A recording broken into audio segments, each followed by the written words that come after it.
Hello. Thank you for joining Stories That Shaped Her. My name's Tammy Friedt, and today I am with Margarita Hornung. And Margarita has an incredible story. She is an ovarian cancer survivor. Um, I just, I, Margarita and I go way Way back. back, um, many, many years, and she's just an absolutely amazing woman.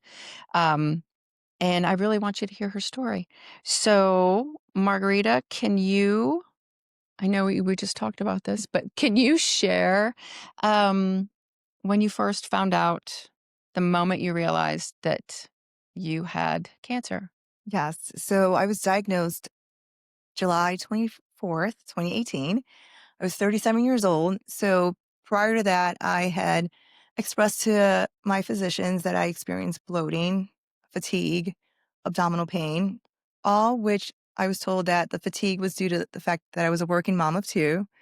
Bloating's normal, especially during cycles. And the abdominal pain was actually sometimes kidney stones. They did see two cysts on one of the scans, but they were normal in size and shape, so that was not cancerous Mhm. until the day that the cyst was hemorrhaging. And I was working at a client's office, and all of a sudden, it was a rubber band that expanded and snapped in my stomach area, and I felt pain immediately. I couldn't breathe, started to sweat. So I did ask the physician at the office, what should I do? And he said, you should go to the ER and get some imaging done. Well, that imaging showed that there was a fibroid hemorrhaging, but fibroids don't hemorrhage. So I was sent home with excruciating pain, and I was told to see my gynecologist the next morning. So the next morning, my husband drives me to the gynecologist's office. They do a ultrasound, but they don't see anything. Due to the pain and the fact that I still looked pregnant from the expansion of my stomach, I asked if they could remove that ovary, and they did. And then 5 days later, he calls, and I thought that my gynecologist was calling to check on my recovery, but it was to tell me that I had cancer. So his exact words were, Margarita, this is Dr. Foos. You have ovarian cancer, and your oncologist, Tom Krivak, is in my office today, and you have a 3 o'clock appointment with him. So your world literally stops. No one in the family had cancer. I had only one uncle who had cancer. So I was not familiar with cancer at all. And I was told not to Google what ovarian cancer was, but of course I did. And that really shook me because you just don't know, what does that mean for you? What type of ovarian cancer is it? I had a lot of questions.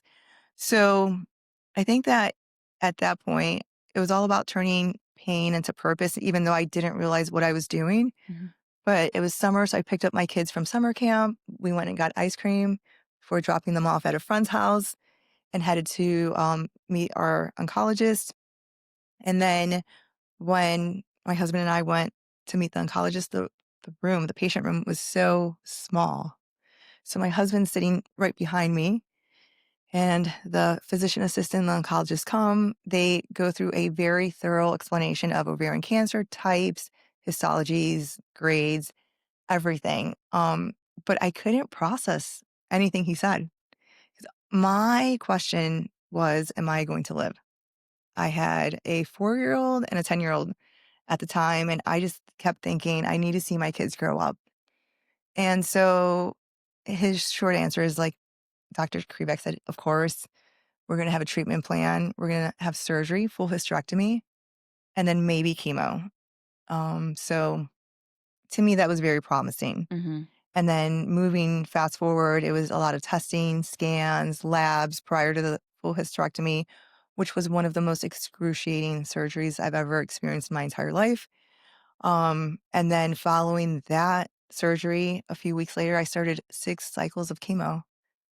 And I think that's the part where it really solidified that I had cancer, because otherwise no one else would know that you have cancer. Mhm. But when your hair falls off, everyone knows you have cancer.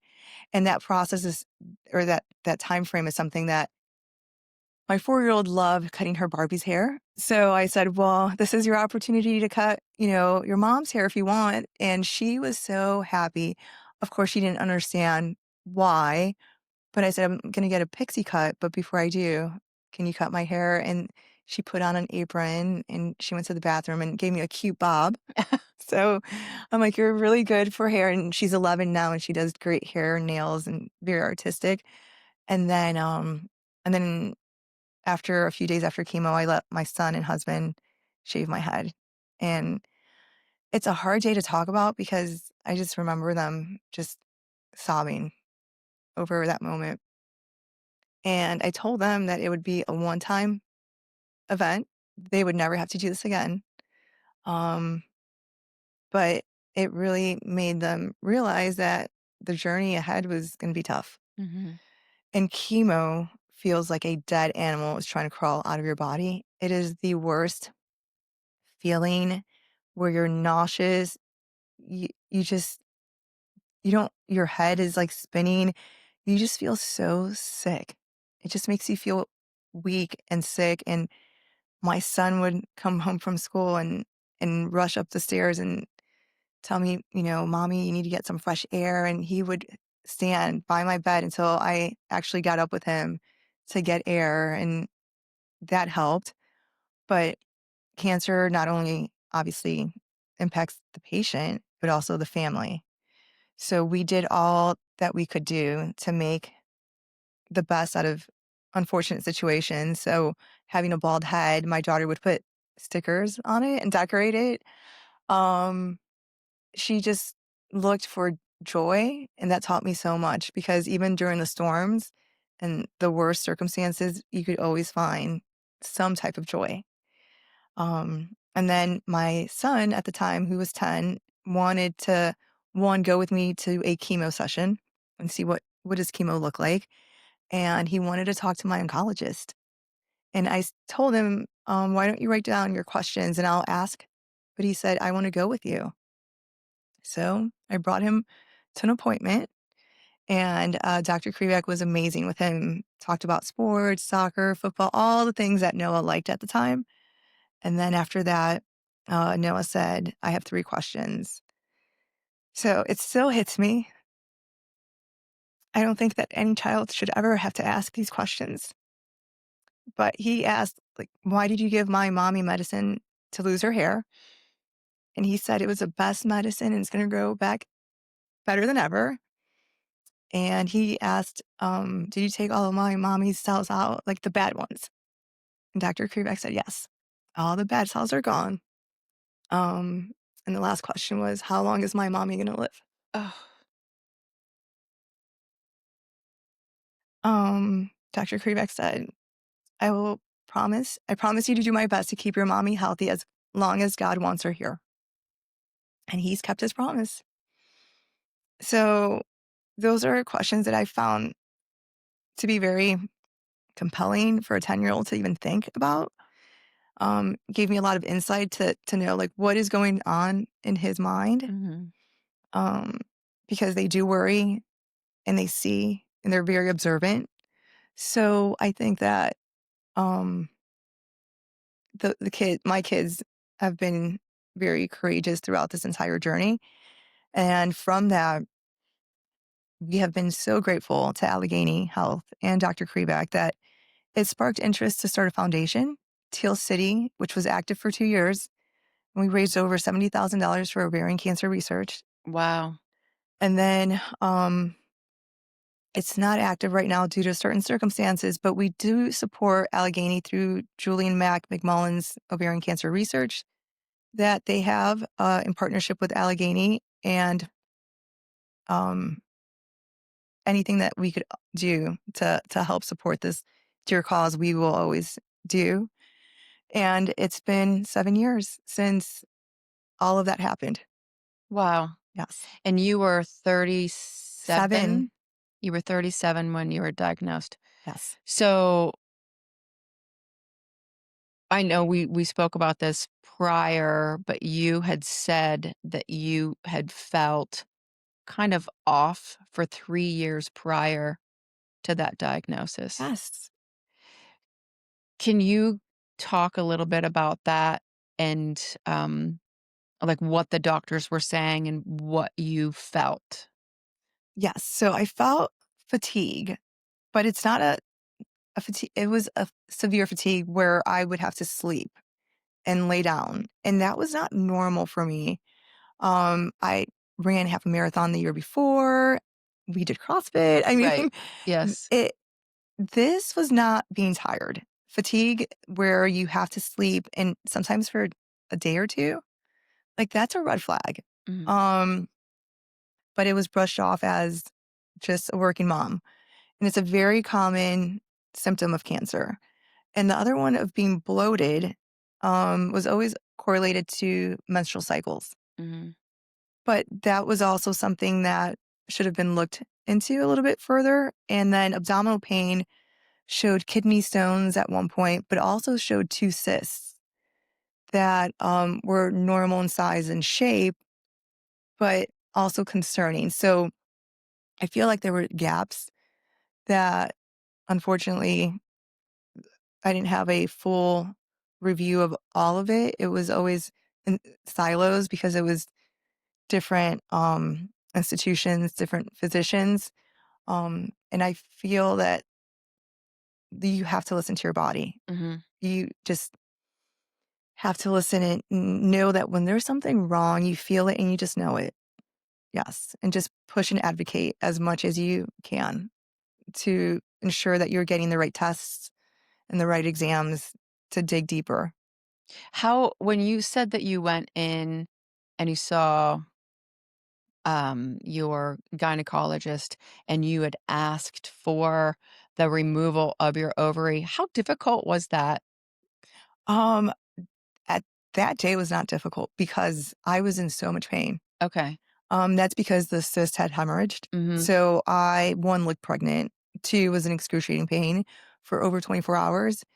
And I knew that I could not go home feeling like that or looking like that. I knew that at that point something severe had occurred. Did they say, like, we could do a removal of your ovary, or were you like, "Just get it out of my body"? Just get it out of my body. And for me, I with the healthcare the way it is, how was that received? He he said, "We'll do that. We'll we'll get it out and then we'll send it to pathology and see if there is anything else that we need to look at." Um, so I'm very appreciative that he was on board and the ultrasound tech immediately after the she performed the test said, "Let's call him right now, have a discussion with him about next steps." Okay. So I felt confident that we were moving in the right direction. And how was your husband through that part? That was not bad. That that was it was not a big deal. 1 ovary's out. She'll be back home same night, recovery for a couple weeks, back to work. When the day of the diagnosis, though, and meeting Dr. Krebeck, that was a hard day for him. Mhm, And I remember just the moment I looked back at him and he was sobbing, and I just you're in that survival mode of we're here to collect information. We need to make decisions about next steps. So I'm like, Mike, just get it together. Um, mhm, and he just looks at me like, get it together because what could you do? And I think that throughout this entire process, it's always, I'm sure he would agree that for the most part, I'm trying to collect information mhm. and rest assured that I'm in the best hands with my oncology team and that they will always provide the best solutions. Um, so I think that that's why I have that inner peace.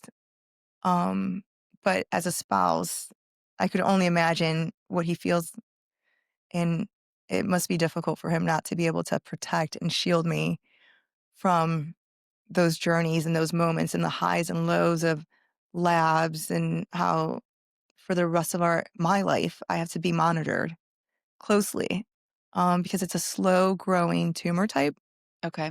and reoccurrence could happen. down the road. So that's always, in the back of our minds. Right. When you went in and the doctor said that you had ovarian cancer, did he give you a stage? Did he say, like, this is where you are? After the surgery, he was able to, stage it, which was 2A or 2C. It was 2 something. Okay. I can't remember exactly. All I remember, because I was very naive to oncology at that time, I'm like, "Oh my good that sounds like so close to stage 3." And, I didn't know the parameters around the staging part, but it's very it's not close to stage 3. But Okay. as a naive patient, I thought, "Is this bad news? And what does staging really mean?" Right. So it's that it wasn't beyond the primary site. There were other findings surrounding that area. So it had not spread. But the thing is, after you are diagnosed with cancer, there's always those cells that could proliferate and grow, given the right environment. So the goal is to stay healthy, eat right, exercise, just do everything that I can to minimize a reoccurrence. Um, what was because I know that you're very healthy, we exercise together, we personal train together. What was the first thing that when you found out, did you exercise more? Did you stop exercising? Did you like what were you thinking in health, food, or exercise wise? So I started to read a lot at that time, because of all the surgeries that were so close together. I couldn't physically work out, but I was able to walk. Mhm. So there's great benefit in walking, and meditation and prayer. And then I started to read a lot of the cancer cookbooks and what they recommend. And it's very aligned to like a healthy lifestyle. Okay. So it's nothing that's different. A lot of your greens, your veggies.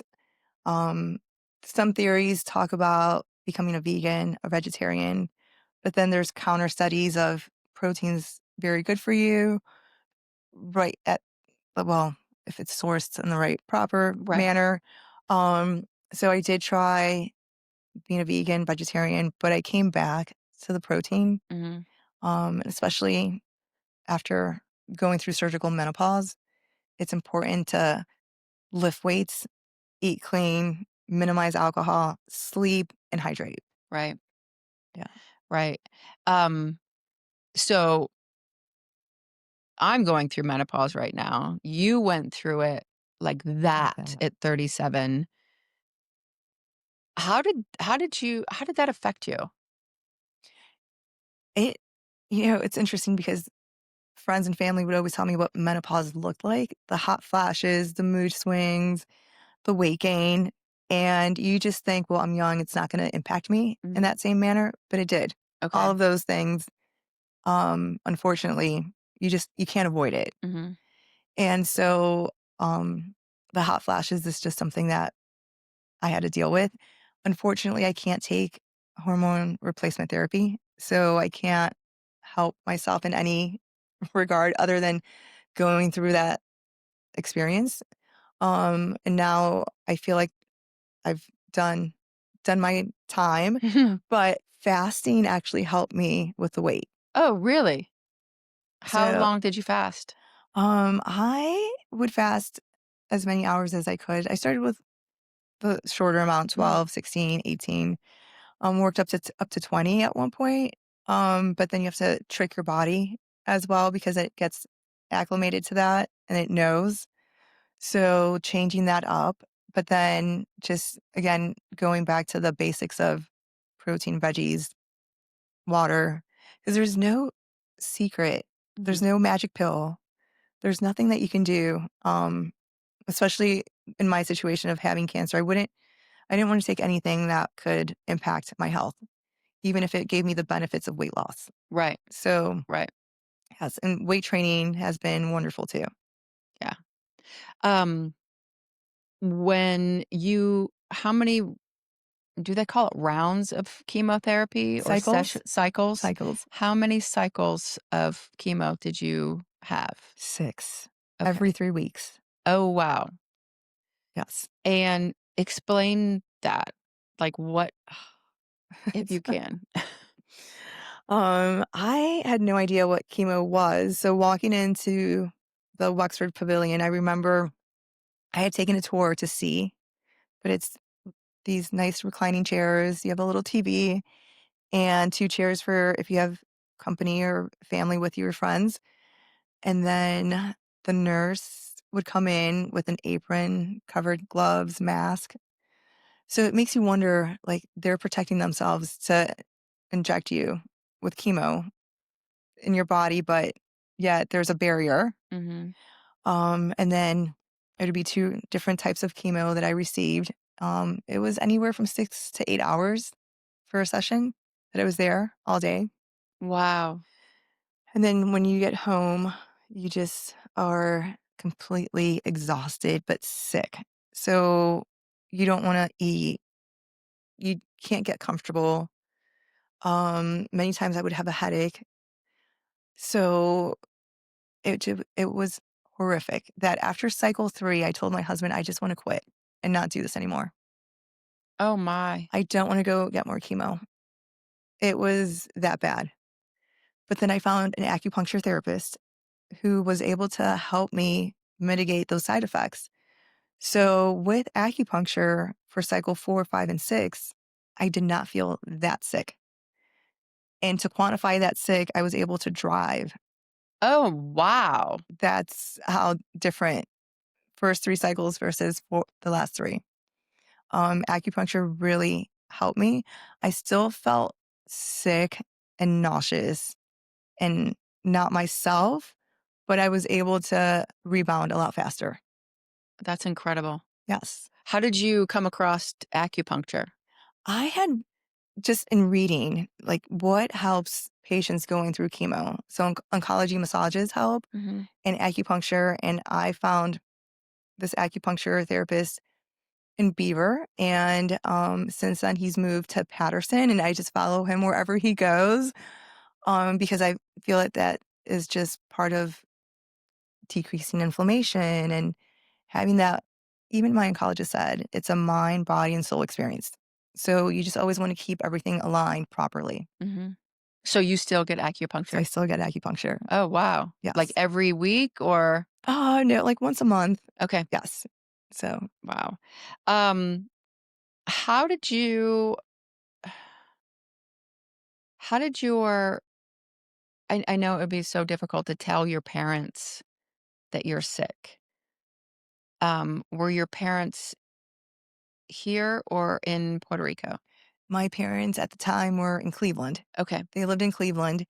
And so that was a hard, after leaving the oncologist that day, I asked my husband, Mike, I'm like, how do I tell my mom and dad? Like, what do you think the best way? He's like, there's no best way to tell a parent that their child has cancer. So I said, now that we know what our next steps are, do you think we should tell them now or later?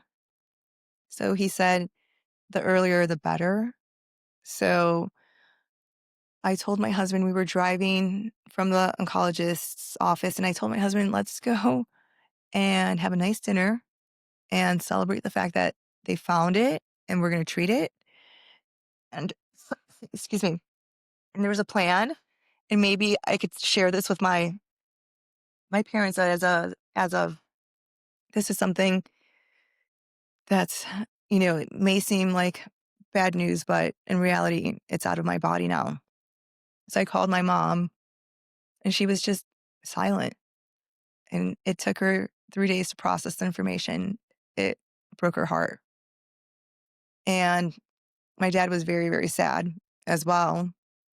Unfortunately, my mom had lost her mom a few weeks after I told her the news. So Oh, it was a hard year for the family as a whole. But yes, it was difficult, she said, to see me go through the surgeries, the chemo, and to see our kids, my kids, see their mom like that as well.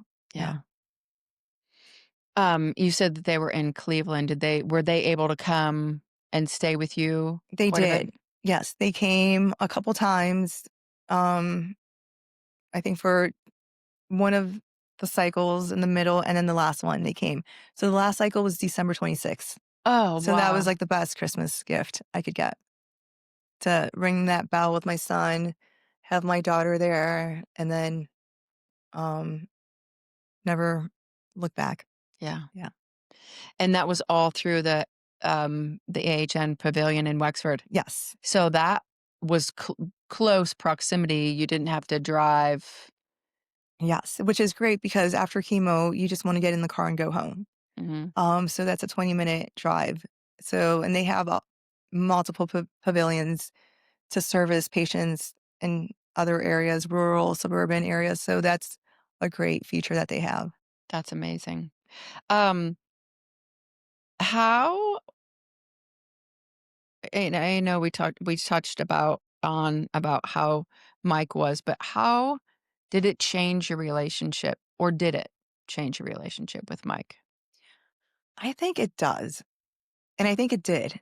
So, um, years later, I mean, maybe a year or 2 ago, so he told me that, he would cry every night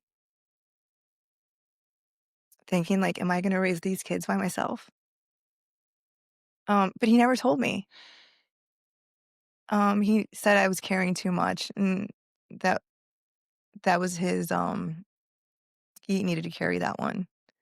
But, um, it brought us closer. It really does because I think that's many times and we've been together for 23 years, Oh, wow. married 19. Life moves so fast. Kids, work, family, there's something always going on. And because we work out and we thought we were young, you just don't think that things like this could happen to you. Mhm. And when it does, it changes your perspective as far as um, really appreciating who you have as a partner. Um, a nurse once told me that many times when females are going through chemo, unfortunately, they get divorced and separated. Oh, wow. There's a high percentage of that. And it's usually because the marriage is already on the verge of breaking up and that just expedites it.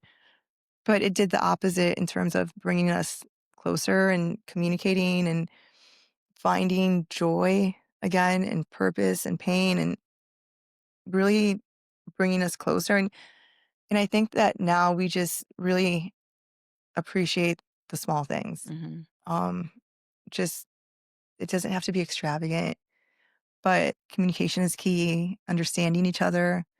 So it's like a gift that we were able to have a horrible storm, but it puts things in perspective. Yeah. Most definitely. Yes. It most definitely does. Um, how were How are your your friends? friends? So Mike and I, we are not from Pittsburgh. So we're both transplants he's from Northern PA and I'm from Cleveland. So our friends are our family. Mhm. And during that time period, we had meals every night that were delivered.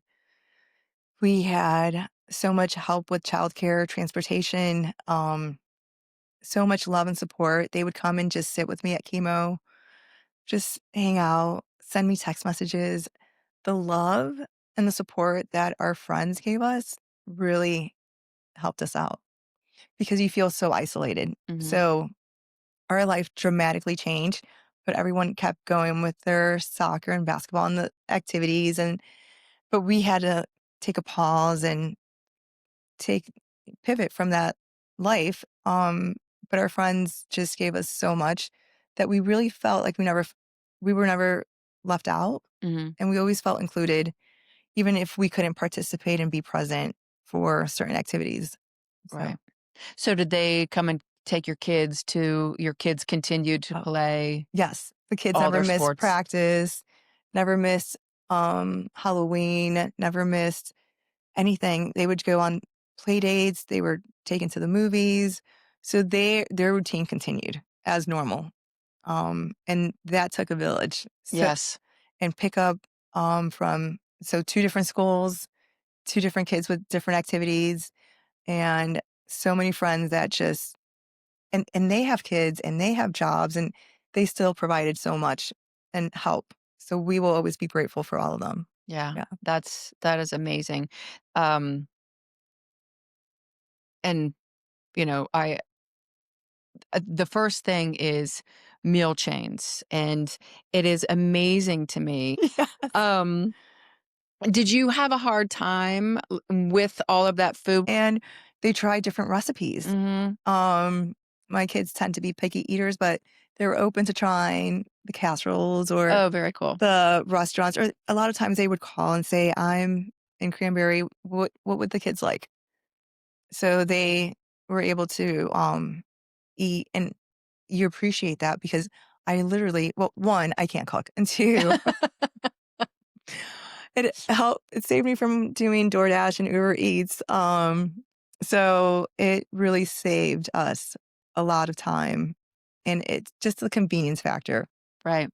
What would you say is the most helpful thing a person can do for someone going through cancer or I think the number one thing is to pray. I think prayer holds so much power that can't be quantified, but it does work because it gives the person grace to deal with that journey. And rather than ask a person who's going through a difficult time, what can I do for you? Because it's hard to say, I need. Mhm. A lot of women have a hard time, including myself, delegating. Um, but if you send an Uber Eats card or DoorDash gift card, um, that helps the entire family out in ways that can't even be measured because, every family has to have dinner or breakfast or lunch if it's the weekend. And that's one thing that you're just so sick that you can't move. And that facilitates a great help to the family. Um, some families may need help with medical bills and they may not express that, but financial assistance could help and benefit a lot of families too.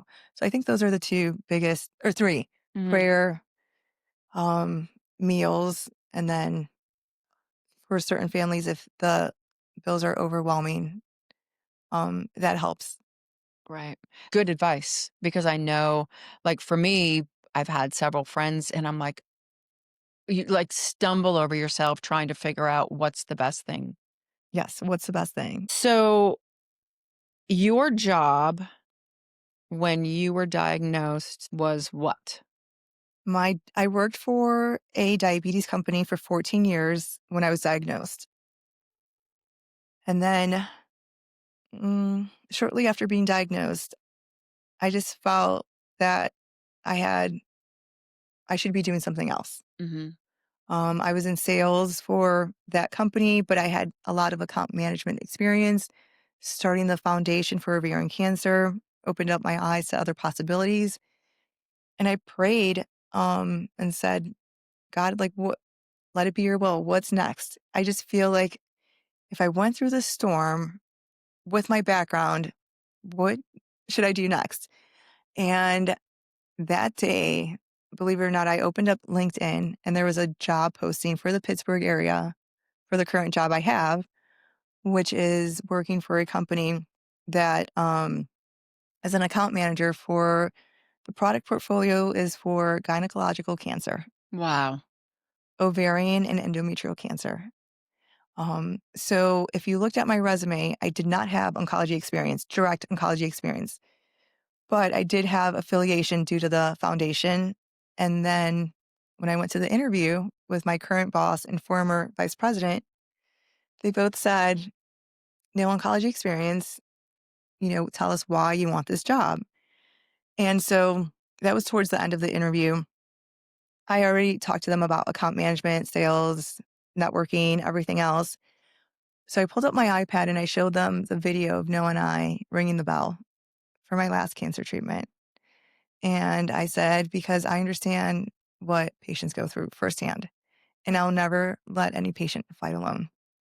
So that in itself and everything else I had done previously career Right. wise allowed me to land this job, which I love. Yes. How do you feel you've impacted your company being that you walked through that path? I am just blessed that they gave me the opportunity to be here. I really am. And I tell the VP and my director and my colleagues that every day because it's such a special place. And it's a privilege to be in this environment to help others in this capacity. Just recently in May of this year, my vice president asked if I would speak in front of the entire company and share my story. So speaking in front of 600 people and sharing pictures of the journey. So pictures that no one had ever seen, including when I was bald with Mhm. stickers on my head, and letting them know that their voice counts. Sometimes we work in a very difficult space. And sometimes it's hard to find motivation. Um, and I think that after sharing my story with my colleagues, a lot of them came and said that they never knew that I had gone through that journey. And having one member of the company go through that firsthand and share those stories would help them during some of their hard days. So, again, turning pain into purpose. That is one thing, Margarita, about you is you're so full of light and positivity. I don't know how many times you've said something very positive during just this interview, but how do you maintain your positivity? I have my days, Tammy. My 17-year-old son told me that you could have a bad moment, but not a bad day. And I think that that's true. There are hard, difficult moments. Not every moment is great, glamorous, fun. The lessons I feel are always taught after the storm. During the storm, there's a lot of fear, anxiety, but I lean onto my faith and I fight for my kids. And they have to see it firsthand. I can't just tell them how to live, I have to show them. And so they're my reason why. Um, Yeah. yeah,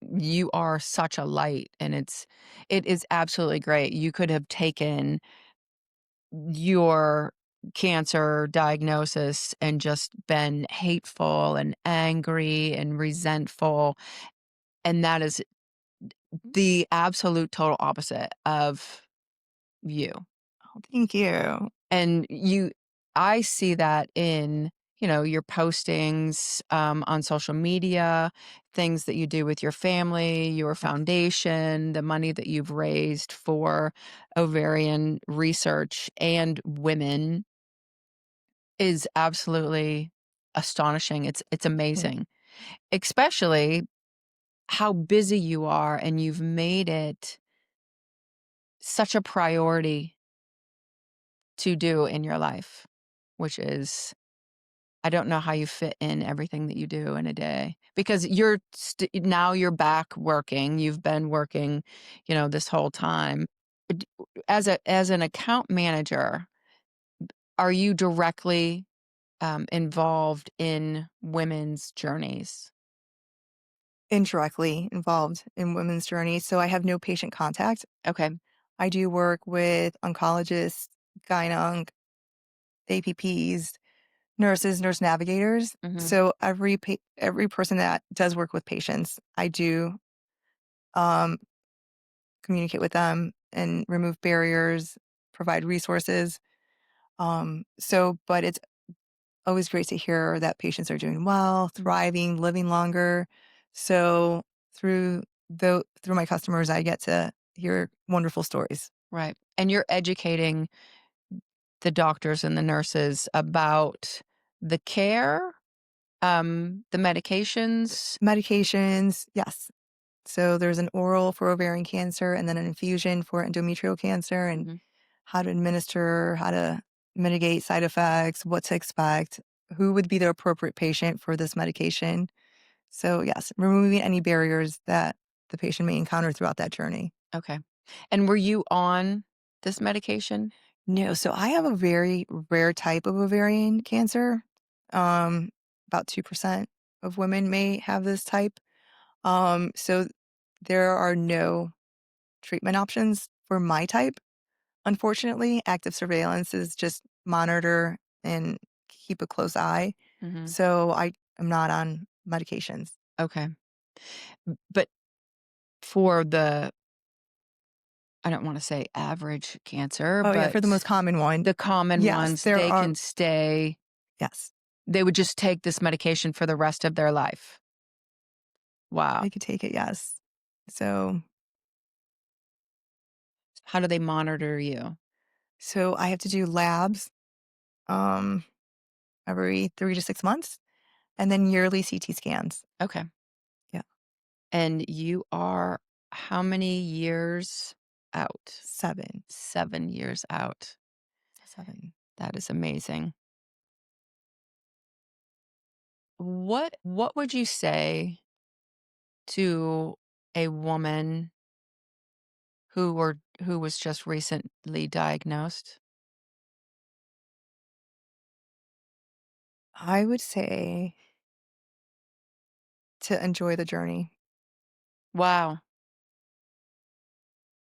It goes by fast. Yes, and there will always be great people, the staff, the nurses, the doctors, the friends, the family to get you through that journey. And the storms don't last forever. So, I always thought of that journey having this big bright rainbow at the end as a sign of better days ahead. Yeah, Yes. that's awesome. Yes. That is awesome. I thank you. You're such a light and a joy, and I cannot imagine going through what you've walked through. Um, but you're amazing. Thank you. So are you, Tammy. And So are you've you. you have taken your journey and just turned it around, and your son, your daughter, your husband, family, friends, you've really I'm sure if you talked to your core group of people that you've changed so many lives that you don't even know Oh, by yeah. just your journey. And they've changed ours too. Yeah, Yes. yeah. It's pretty amazing. Thank you. Thank you so much for telling your story. I think it's really important to show the real lives of women, um, and the courage, the determination, and the power and strength that a very hard season gives us. It does. Yes. Just a season. Mhm. Yep. Yeah, yeah. Thank you so much. Thank you.